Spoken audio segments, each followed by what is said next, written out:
Hi guys, and we are back again with the second of our Wave 17 attack wing reviews. This time it is the IRW Vrax from Nemesis. So this was the second of the two Romulan Warbird new style from the final Star Trek Next Generation movie. And it is one of the most unusual miniatures I've seen in the whole of Attack Wing. So the detail is really nice with the Vrax. I'm really impressed with the detail on this one. But what gets me with it is the fact that for some reason they've done it in the translucent plastic. So there is an exceptionally small amount of detail on this, as you can tell from me just pointing like that. There are very small amounts of black detailing on this. Really nice to see they've done a lot of detail on the panel work on the wings, as you can turn it around.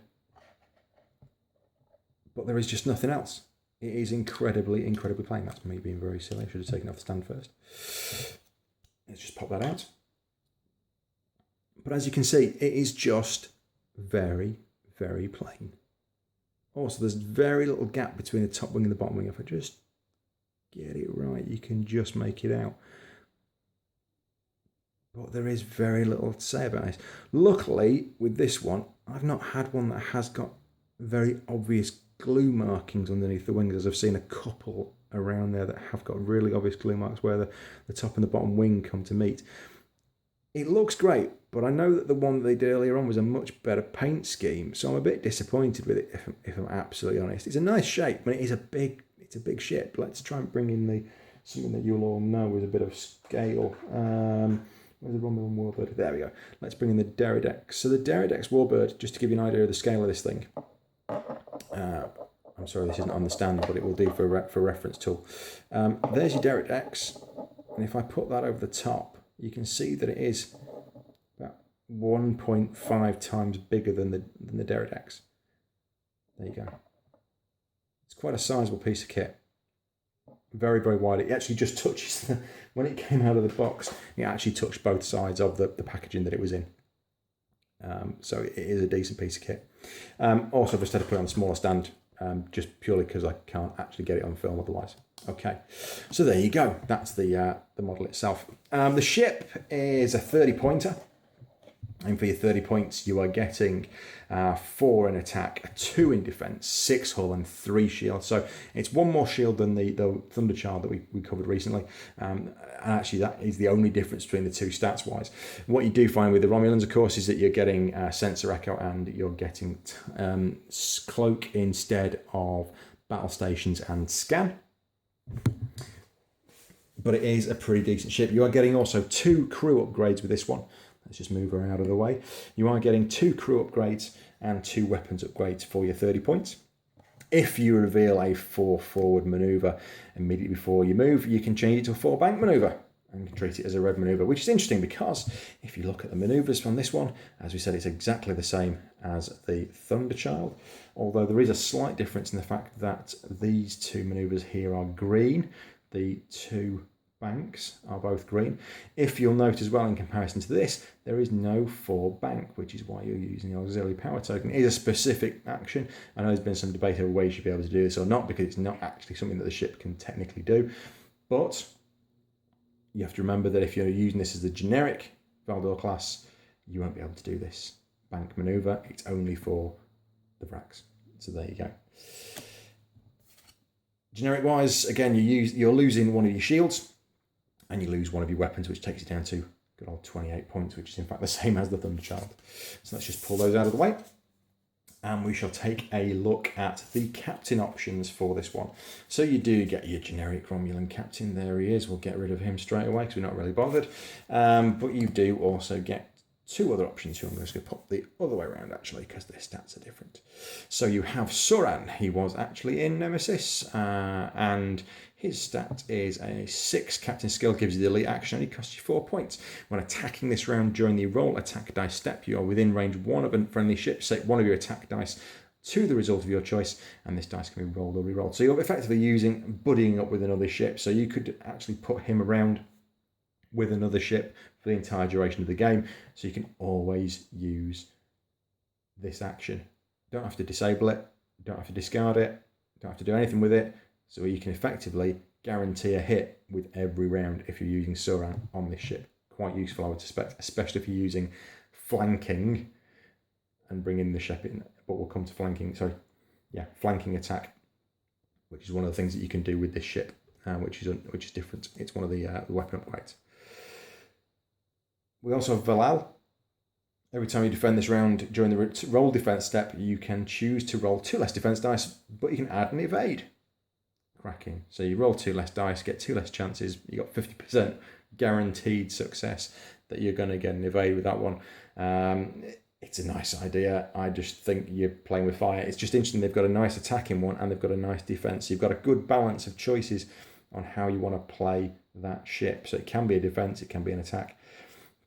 I like the idea there. Valal also, strange enough, I would have thought Saran would have been the option for the Admiral, but no, Valal is your option for an Admiral. So effectively, you can have both these guys on your ship because he'll bunk your captain skill up to a 7, and you can still have a good bit of defense available, which will turn this ship into a pretty much a resilient little piece of kit, because especially if you pair it up with another vessel, so your Derridex or maybe even the Valdora if you want to use those too.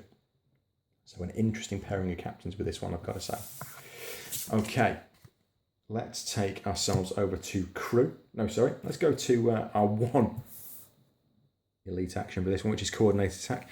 If you've not already been attacked this round, you can discard this card to perform an attack with your primary weapon with -1 attack dice immediately after another friendly ship attacks, regardless of initiative order. So it is a discard. It means you can effectively get 2 of your ships to get 2 attacks in pretty much straight after one after the other, not giving, hopefully, your opponent a chance to fight back. So you could end up with 2 ships taking out a ship straight away, saving yourself a lot of problems, particularly if you've got a captain skill of 6 or 7 with Suran. You are going to be quite high up in the order of attack. So I'd certainly say this is one that will come in useful. You are relying really on not having other people with a higher you are relying on people having a higher captain skill ahead of you, so that you can use this one if you need to. But yeah, it's a nice idea. I'm not a great fan of the Romulan faction, but I can see where this one's going. Okay. Bridge Officer and Talora. Those are your 2 crew options this time, ladies and gentlemen. So Bridge Officer effectively works the same way in which Rapid Reload worked with the Thunderchild, where you can actually cut down the number of time tokens on weapons upgrade. So you cut it down to 1 less time token than required. If you're told to put them on. With this one, you don't have to discard it, unlike Rapid Reload. So you don't have to disable it like Rapid Reload. So you can use this and just keep using it and using it and using it on your upgrades, on your weapon upgrades. It does cost you 2 more on a non-Romulan ship, and no ship can be equipped with more than 1, which is pretty standard stuff. But I do like the fact that you don't have to disable this one to use it. So you're effectively saving yourself having to do that re-enable go as well. Really nice. With Talora, discarding the card to target a ship at range 3, and you can take one of their crew upgrades off a target ship. Nice. It's been done lots of other places. Lots of other cards do discarding upgrades. It's very specific that it is a crew one, so that will definitely benefit you if you're facing off against a Federation ship, because they are very, very heavy on their crew upgrades. So you can certainly pick and choose what you're going to be taking off with those. It is a discard for a 5 again. These discards in this round are really high, where you've got a card that you can use again and again. It's going to cost you 3. I see no logic. I would have said that this should have been the 5, this should have been the 3. But there you go. Okay. Let's move on to the last bit of this one, actually, which is the weapons. So as I said, there are plasma torpedoes, photon torpedoes, and then there's this other one, which is flanking attack, which we will come to at the end. So I'm just going to pop it at the top. So photon torpedoes works exactly the same as they always have, but they now do have the new benefit of the time token. So instead of disabling them, you now put 3 time tokens on there, or 2 if you're using the Bridge Officer card. And then you take 1 out off each go and then re-enable them, which is really nice. So they are real-time reloading, which is a cracking idea. Again, the standard sort of 2 to 3 range, 5 attack dice. Hopefully it will mean people want to use these rather than using target lock to re-roll. that's effectively what they want to do, is you want to use these rather than doing the target lock, so you can actually have a feature like photon torpedoes on your ship. Plasma torpedoes, closer range 1 to 2, so it's closer than the photon torpedoes. Spend your target lock, place your 3 time tokens. So this one is another one of these time token ones. You can re-roll all your blank results 1 time. Very dependent on getting blank results, really.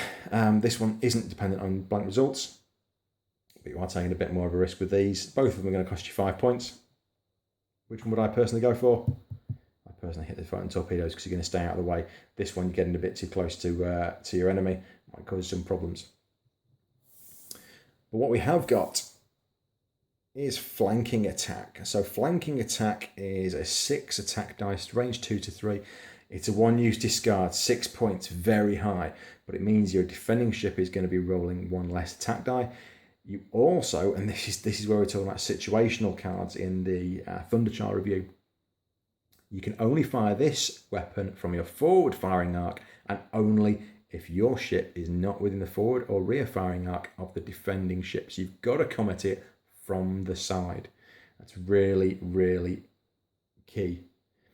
I would also question with this, when it says you're not within the forward or rear firing arc of the defending ship, this one is going to be pretty useless against anything that's got a 360 firing arc. So your Borg ships, the Enterprise E with the dorsal phaser array, I would question whether you are going to be able to use that against those ships because they have a full firing arc. So you're always going to be within their firing plane, if you will.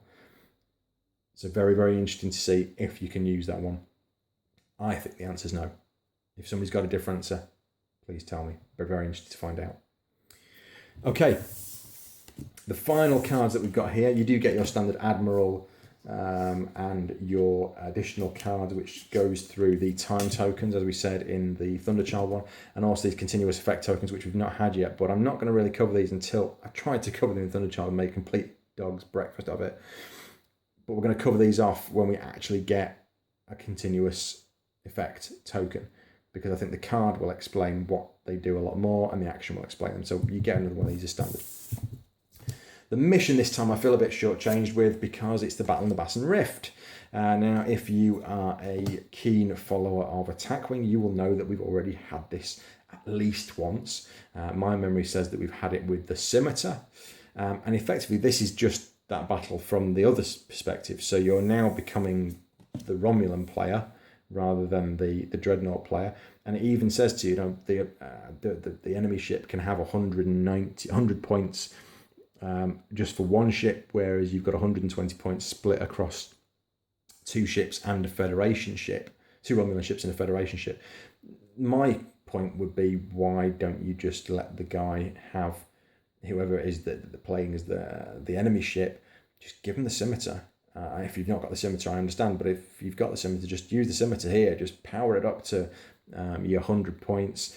So you've got a 38 point ship. Just stick that Thalaron weapon on there. Stick every upgrade you possibly can. Shins on the lot. And then you've got 3 ships on there. I know in a 2-ship versus 3-ship, 2-ship Romulan versus 3-ship Federation, the Scimitar was still an absolute killer.